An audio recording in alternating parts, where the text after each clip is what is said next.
नमस्कार, मैं हूं आपके साथ निशु शर्मा और आप देख रहे हैं हमारा खास बुलेटिन अपना उत्तर प्रदेश। चलिए शुरुआत करेंगे बड़ी खबर के साथ, जहां बरेली हिंसा मामले में बड़ी कार्रवाई हुई है। तौकीर के साम्राज्य पर बुलडोजर का एक्शन लिया गया है। ओमान के घर पर बुलडोजर एक्शन लिया गया है। बुलडोजर एक्शन से दहशत में दंगा कंपनी इस समय नजर आ रही है। बरेली में हिंसा के बाद प्रशासन सख्त है। तौकीर रजा के करीबी के घर बुलडोजर पहुंचा। करीबी ओमान रजा के घर ये बुलडोजर पहुंचा है। नगर निगम और बीडीए का बुलडोजर पहुंचा और कार्रवाई का विरोध मोहसिन रजा कर रहे हैं। मोहसिन रजा को पुलिस ने फिलहाल हिरासत में ले लिया है। अवैध ई रिक्शा चार्जिंग स्टेशन पर ये बुलडोजर चला है। प्रेमनगर थाना क्षेत्र के बनखाना में कार्रवाई की गई है। बड़ी खबर हम आपको बता रहे हैं, जहां बरेली में हुई हिंसा के बाद इस समय एक के बाद एक एक्शन लिए जा रहे हैं और इस बीच बुलडोजर का एक्शन लिया गया है।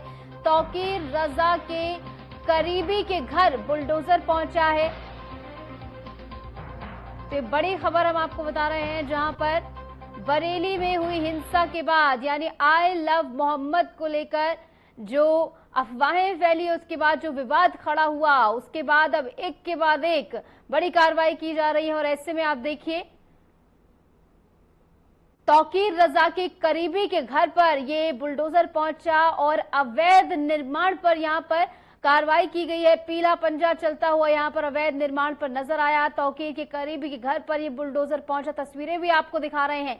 करीबी ओमान रजा के घर पर ये बुलडोजर पहुंचा और तमाम प्रशासनिक अमले की मौजूदगी में यहां पर रही, शांति व्यवस्था बनी रहे और जो लोग इसके खिलाफ प्रदर्शन कर रहे थे उनको भी फिलहाल हिरासत में पुलिस की ओर से लिया गया है। कार्रवाई का विरोध मोहसिन रजा की ओर से किया जा रहा था, उसे भी गिरफ्तार कर लिया गया है। पुलिस ने उसे गिरफ्तार किया है। ऐसे में एक के बाद एक जो एक्शन लिए जा रहे हैं, उससे दंगा कंपनी में इस समय दहशत फैल गई है और आई लव मोहम्मद विवाद के बाद जो है एक के बाद एक बड़े एक्शन लिए जा रहे हैं। अब तक कई लोगों की इसमें गिरफ्तारी भी हो चुकी है, जिनसे पूछताछ की जा रही है। कई और लोगों की सहभागिता भी इस दंगे में अहम रह सकती है, इसलिए पूछताछ के मद्देनजर आगे भी कई और गिरफ्तारियां हो सकती हैं।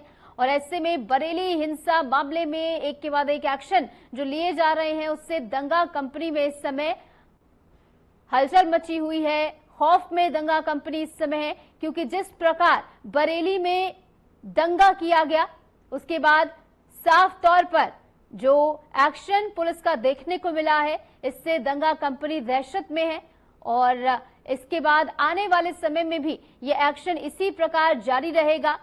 जैसे कि प्रशासन की ओर से कहा गया है, जीरो टॉलरेंस की नीति के तहत पर कार्रवाई की जा रही है और कोई भी अवैध निर्माण का खाका अगर सामने आता है तो उस पर पीला पंजा चलाने का काम जो है प्रशासन की ओर से किया जा रहा है। और कार्रवाई से पहले पुलिस प्रशासन जो है मौके पर पहुंचा और शांति व्यवस्था बनी रहे, कोई भी ऐसी अव्यवस्था यहां पर ना होने पाए, इसका खासा ध्यान रखा गया। और देखिए किस प्रकार ये पूरा अवैध निर्माण जो है वो मलबे में तब्दील होता हुआ तस्वीरों में नजर आ रहा है। वो आप तस्वीरों में देख सकते हैं, टेलीविजन स्क्रीन पर ये तस्वीरें, जहां पर प्रशासन का ये बुलडोजर, योगी सरकार का ये बुलडोजर, जो कि जीरो टॉलरेंस की नीति के तहत लगातार अवैध निर्माण को ध्वस्त करने का काम कर रहा है। वहीं पुलिस प्रशासन भी इस दौरान मौके पर मौजूद रहा, जैसे कि हमने आपको बताया।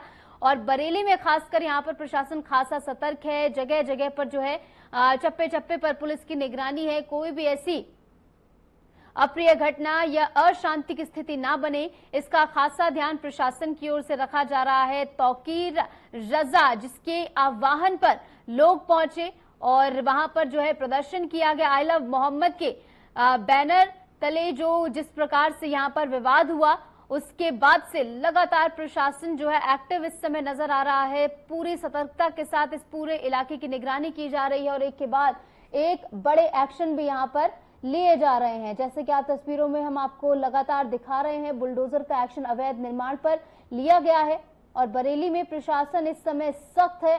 कोई भी आने वाले समय में अगर इसी प्रकार से अवैध निर्माण का खाका मिलता है तो उस पर भी इसी तरह बुलडोजर की कार्रवाई होगी। और इस बीच हमारे साथ हिंदू धर्मगुरु चक्रपाणी महाराज जी जुड़ गए हैं। सर, पहले तो बहुत बहुत स्वागत आपका। और ऐसे में आई लव मोहम्मद विवाद को लेकर जिस तरीके से यहाँ पर प्रदर्शन किया गया, इसके बाद पुलिस एक्शन में आई है, अवैध निर्माण को ध्वस्त करने का काम किया गया, जीरो टॉलरेंस की नीति के तहत कार्रवाई हो रही है, किस तरीके से आप इसे देखते हैं? मैं बहुत उत्तर प्रदेश सरकार के मुख्यमंत्री माननीय योगी आदित्यनाथ जी को बधाई देता हूं कि जिहादी मानसिकता के लोगों को रगड़ने का काम कर रहे हैं। क्योंकि जिस तरीके से एक साजिश रची गई थी कि बरेली के माध्यम से पूरे देश को दहलाया जाए, अब एक्सपोज हो चुका है। इस जिहादी मानसिकता के लोग तो निश्चित रूप से कठोर कार्रवाई इन पर होनी चाहिए। बाकी इनकी जांच की जाए कि क्या इनको फंडिंग में मिला था पाकिस्तान से या और कहीं कट्टरपंथी संगठनों से जो भारत के बाहर रह करके देश को दहलाना चाहते हैं। ये सब चीजें गहनता से जांच होनी चाहिए और इन लोगों को किसी भी तरीके से बख्शा नहीं जाना चाहिए। इन पे कठोर से कठोरतम कार्रवाई होनी चाहिए।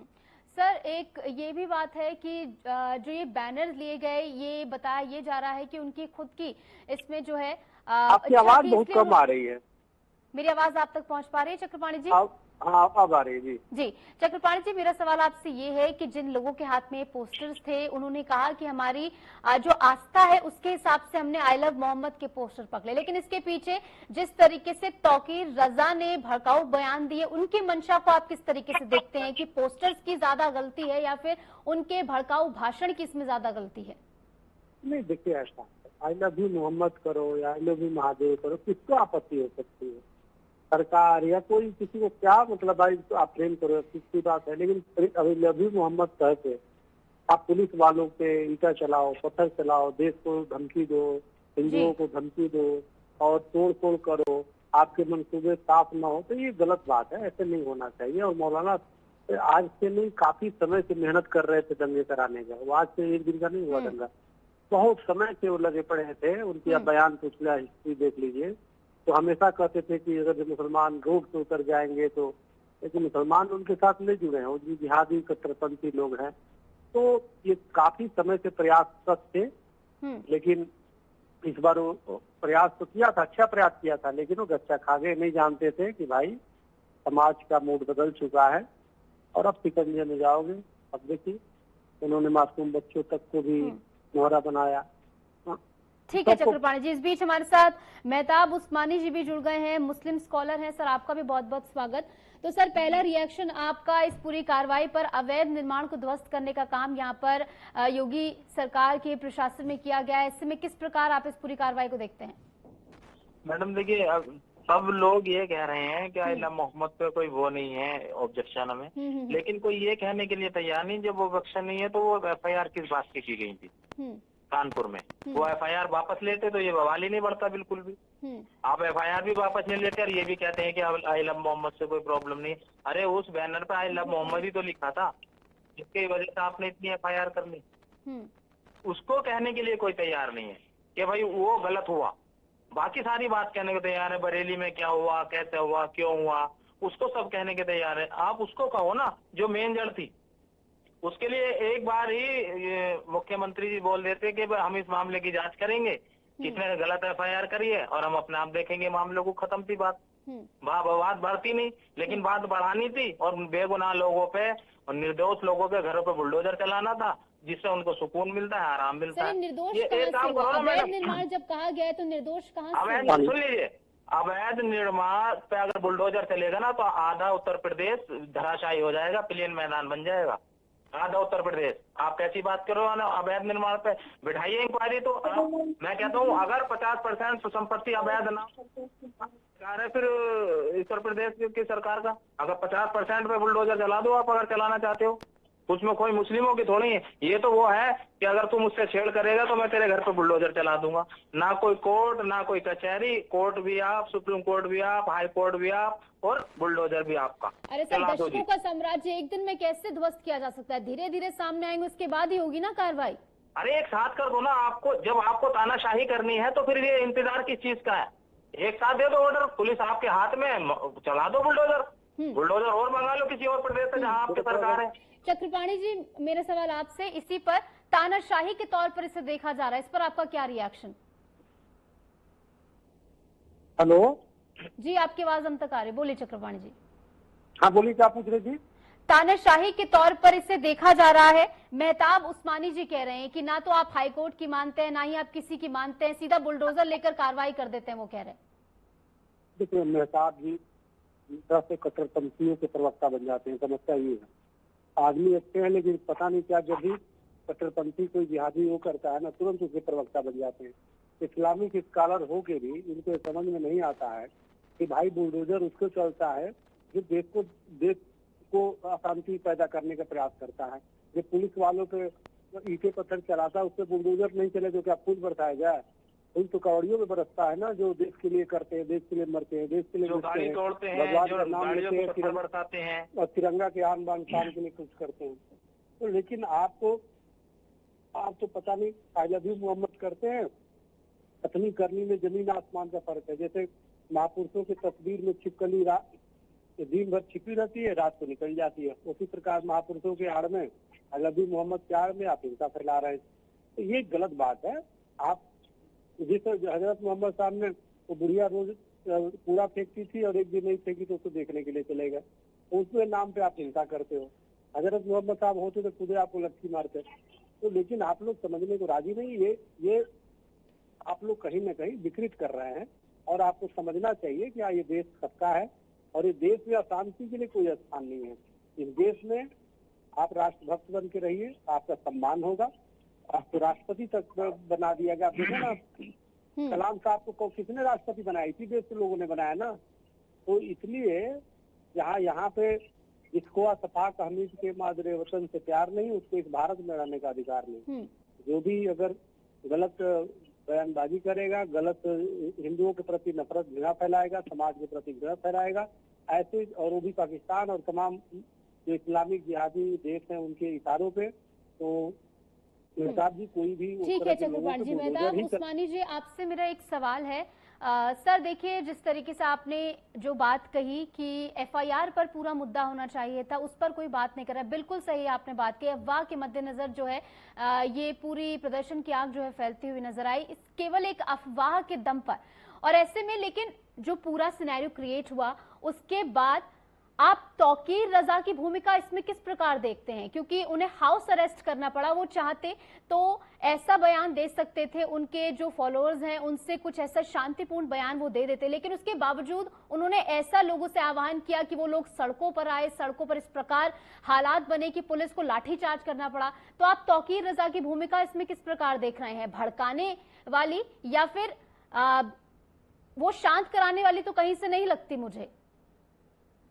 जैसी भूमिका फतेहपुर में जो मकबरा था उस पर अटैक किया था, उस पर तोड़ फोड़ करके झंडे लगाए थे, जैसी भूमिका उस संगठन के मुखिया की थी, वैसी भूमिका आप इनकी लगा लो, तौकीर रजा की। सर आप ये वाला गेम मत खेला कीजिए, किसकी कमीज ज्यादा काली है। मैंने आपसे सवाल पूछा, तौकीर रजा की भूमिका को किस प्रकार देखते हैं? हम ये नहीं बताएंगे कि कमीज किसकी काली है तो पता कैसे चलेगा? एक की बताओगे आप तो एक की काली है, तो दूसरे की बताओ ना दूसरे की काली है। जो हिंदू धर्म गुरु इस मामले में कूद रहे हैं, जो इसको धार्मिक मामला बनाना चाहते हैं, उनको मैं ये हिदायत दे रहा हूँ कि भाई साहब, उनका मुखिया कौन था जो फतेहपुरी में मकबरे पे चढ़ के भगवा झंडा लहरा रहे थे और पुलिस बारातियों की तरह स्वागत कर रही थी उनका? आइए साहब तोड़फोड़ कीजिए। उनके घर पर बुलडोजर की मांग करेंगे चक्रपाणी जी? मैं आपसे सवाल ले रहा हूँ। चलिए, मैं आपने तौकीर रजा ने भड़काया, उनको सजा मिल गई, उनको हाउस अरेस्ट कर लिया, उन पे एफआईआर हो गई, उनके अनुयायियों पे आपने बुलडोजर चला दिया। क्या उनके जिसने मकबरे पे भेजा था उनके खिलाफ आप करोगे उनके घर पे बुलडोजर की मांग? उनके घर पर बुलडोजर की मांग करेंगे आप या नहीं? वो तो खुलेआम दंगा था, ये तो खुलेआम दंगा था। वो तो खुलेआम किसी के घर पे चढ़ाई कर दी आपने और तोड़ फोड़ की। उन पुलिस वालों पर कार्रवाई की मांग करेंगे जो खड़े हुए वो देख रहे थे वहाँ तमाशा, जिन्होंने लाठीचार्ज नहीं की उन पे आतंकियों पे। बताइए, आप टीवी जिहादी करते रहोगे कि मेरी भी बात सुनो? जवाब ले लेती हूँ चक्रपाणी जी, बोलिए। मैं जवाब ले लेती हूँ आपके सवालों का। चक्रपाणी जी, सवाल मेरा एक छोटा सा सवाल चक्रपाणी जी, मेहताब जी ना एक तो प्रश्न भी पूछते हैं और फिर बोलने नहीं जाते। टीवी जी देखिए, वो मानेंगे नहीं, मैं जानता हूँ। बोले चक्रपाणी जी, देखो मेहताब जी, आज कब तक हिंदू मुस्लिम करते रहेंगे? ये गलत बात है। आप राष्ट्रभक्त होकर के थोड़ा सोचिए तो आप पाएंगे कि जितने जिहादी है उनको कठोर से कठोर सजा होनी चाहिए। एक बार भी आप अराजक तत्वों के खिलाफ कार्रवाई की बात नहीं कर रहे। अब आ जा रहे फिर हिंदुओं ने ये किया, हिंदुओं ने वो किया। अरे भाई, जो भी करता है उसके खिलाफ सरकार उचित कार्रवाई, कोई भी सरकार होती करती है। आपको कैसे पता नहीं कितने लोगों पे वहां भी FIR हुआ, कई लोग गिरफ्तारी हुई, तो लेकिन आपको बस दिखाई नहीं देता ना, सावन के अंधे को हमेशा हरा ही दिखाई देता है, वही हालात है। आप इस बात को समझिए, यह देश में अशांति फैलाना किसी को वो नहीं है, शरिया कानून नहीं है भाई, मैं आपकी ये बात का जवाब संविधान का कानून है। संविधान हम सबका बराबर का वो है। आपको भी मैं ये नहीं कहता कि आपका अधिकार है, बिल्कुल है, अधिकार नहीं होता तो देश के राष्ट्रपति से लेके उच्च पदों पे आप देखो सब हमारे मुस्लिम भाई बैठते हैं, तो ऐसे ही थोड़े बैठते हैं, लेकिन वो मुस्लिम होना कोई बुरी बात नहीं है। लेकिन जिहादी होना, अशांति फैलाने वाले, आप हिंसा करना, ये तो कोई भी करे तो गलत होगा ना। और वो भी हजरत मोहम्मद साहब के नाम पे कर रहा है, तो ये तो अब मौलाना ने भड़का दिया, कुछ लोग भड़क करके बच्चों रोड पे उतार दिया, खुद तो अपना चला गया। तो इसलिए ठीक है ऐसे लोगों चक्रपाणी जी, को मेहताब जी 2 लाइनों में अपनी बात कंक्लूड कीजिए प्लीज। मेहताब जी मेरी आवाज आप तक पहुंच पा रही है? मैं चाह रहा हूँ मैडम, उत्तर प्रदेश के मुख्यमंत्री इतने सक्षम हैं कि किसी भी बड़े से बड़े मैटर को बिना किसी हिंसा के सुलझा सकते हैं, और वही उनको करना चाहिए था कानपुर हिंसा में।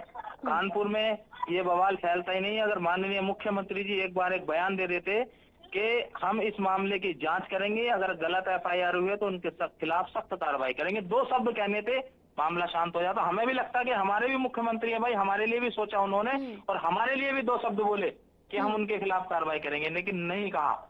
मामले को तूल दिया, और मामले को इतना तूल दे दिया कि जहां तहां, एक प्रदेश में नहीं कितने प्रदेशों में ये बवाल जाके खड़ा हुआ। बिल्कुल, और ऐसे में लोगों को समझने की जरूरत है कि अफवाह पर जिस प्रकार एतबार किया जा रहा है, ये ना किया जाए, और एक के बाद बड़े एक्शन जो है प्रशासन की ओर से भी इस पूरे मद्देनजर लिए जा रहा है। फिलहाल बहुत बहुत शुक्रिया, आप दोनों ही जुड़े और इस पूरे मसले पर आपने हमारे साथ चर्चा में हिस्सा लिया। और फिलहाल रुक रहे हैं छोटे से ब्रेक के लिए, ब्रेक के बाद फौरन हाजिर होते हैं।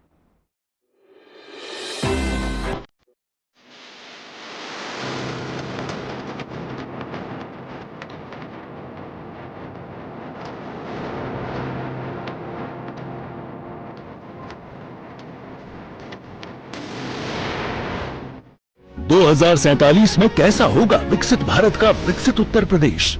क्या आप चाहते हैं कि कृषि क्षेत्र में नवाचार और पशुधन की समृद्धि से बढ़े अन्नदाता की आमदनी, गांव-गांव तक पहुंचे चौड़ी सड़कें, हवाई यात्रा के लिए किसान की जेब में हो पैसे, विश्व स्तरीय शिक्षा और वर्ल्ड क्लास इलाज, बढ़े उद्योग, रोजगार, नौकरी और अपना व्यापार, रिन्यूएबल और ग्रीन एनर्जी हो यूपी में फुल, ताकि कभी न हो बत्ती गुल।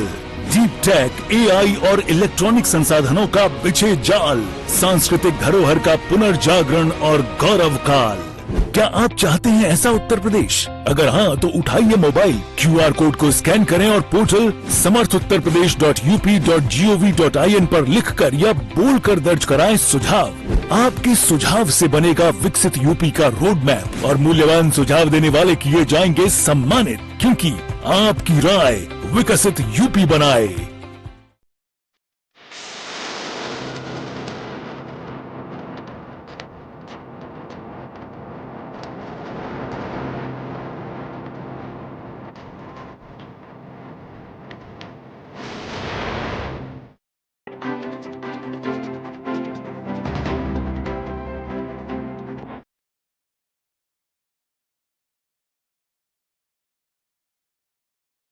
स्वागत है आपका ब्रेक के बाद। एक बार फिर से रुक करेंगे तमाम खबरों का। Uttar Pradesh international trade show UPITS 2025 का समापन हो गया है। 5 दिवसीय आयोजन इंडिया एक्सपो सेंटर में हुआ, जिससे राष्ट्रीय व्यापार कैलेंडर में एक महत्वपूर्ण उपलब्धि दर्ज की। इंटरनेशनल ट्रेड शो को CM ने ऐतिहासिक बताया। CM योगी ने एक्स पर पोस्ट कर लिखा कि उत्तर प्रदेश की पहचान, अपार संभावनाओं और समृद्ध सांस्कृतिक विरासत को वैश्विक मंच पर प्रदर्शित करने वाला 5 दिवसीय यूपी अंतर्राष्ट्रीय व्यापार मेला 3.0 शानदार सफलता के साथ संपन्न हुआ। 5 लाख से अधिक दर्शकों की उल्लेखनीय भागीदारी ने इस व्यापार मेले को उद्यमिता के एक सच्चे उत्सव, उद्योग के उत्सव और आत्मनिर्भरता के एक उज्जवल प्रतीक में बदल दिया। यह ऐतिहासिक आयोजन निश्चित रूप से प्रगति के लिए उत्प्रेरक, समृद्धि का स्तंभ और आत्मनिर्भरता का स्तंभ रहा। उत्तर प्रदेश को विकसित बनाने के साथ ही इसने जो है एक तौर पर एक नई छवि उत्तर प्रदेश की पेश की।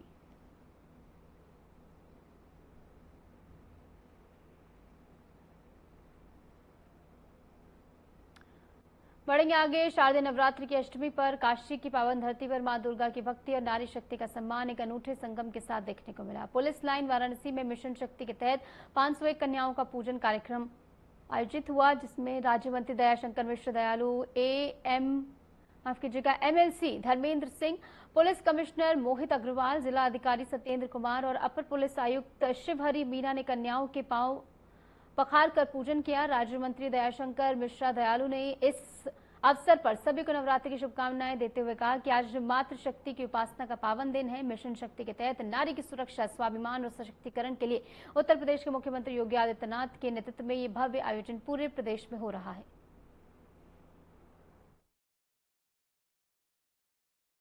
सबसे पहले तो नवरात्रि की आज पावन अष्टमी के दिन की ढेर सारी बधाई और शुभकामनाएं हैं। आज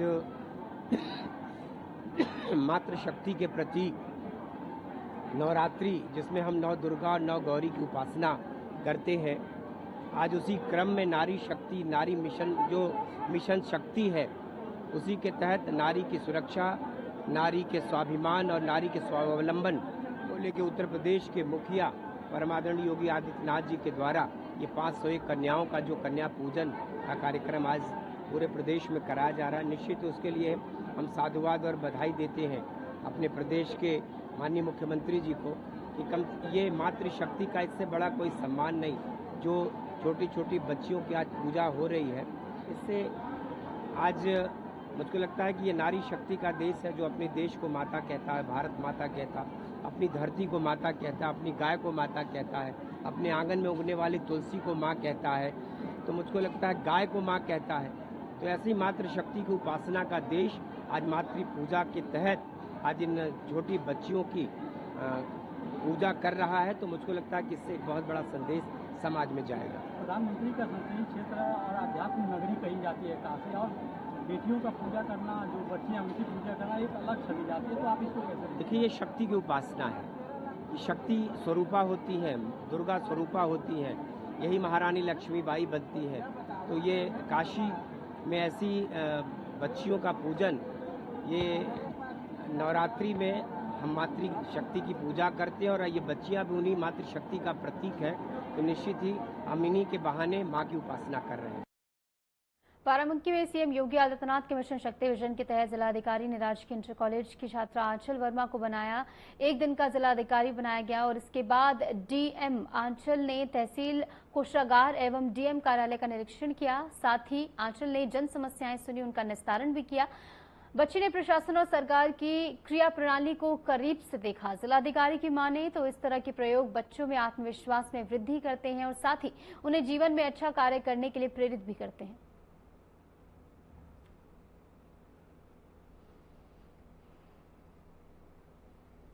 आगरा पुलिस ने समाजवादी पार्टी के राष्ट्रीय महासचिव और राज्यसभा सदस्य रामजीलाल सुमन को एक बार फिर घर में नजरबंद कर दिया। उनके आवास के रास्तों पर पुलिस ने बैरिकेडिंग लगा दी। इसकी सूचना मिलते ही समर्थकों की भीड़ जुटना शुरू हो गई। पुलिस इस दौरान अलर्ट दिखाई दी। बता दें कि रामजीलाल सुमन के नेतृत्व में 17 सदस्यीय प्रतिनिधिमंडल खंदौली क्षेत्र के गांव गिजौली जाने वाला था। ये वही गिजौली है जहां पिछले दिनों 2 पक्षों में विवाद हो गया था।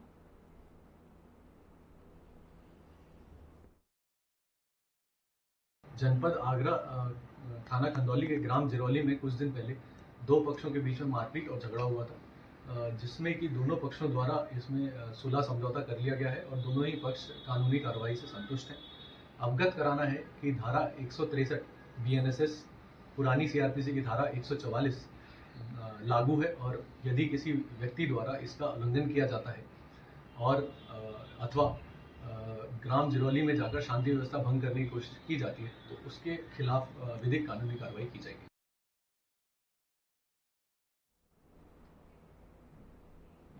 और फिलहाल के लिए हमारे इस खास बुलेटिन में इतना ही। नमस्कार।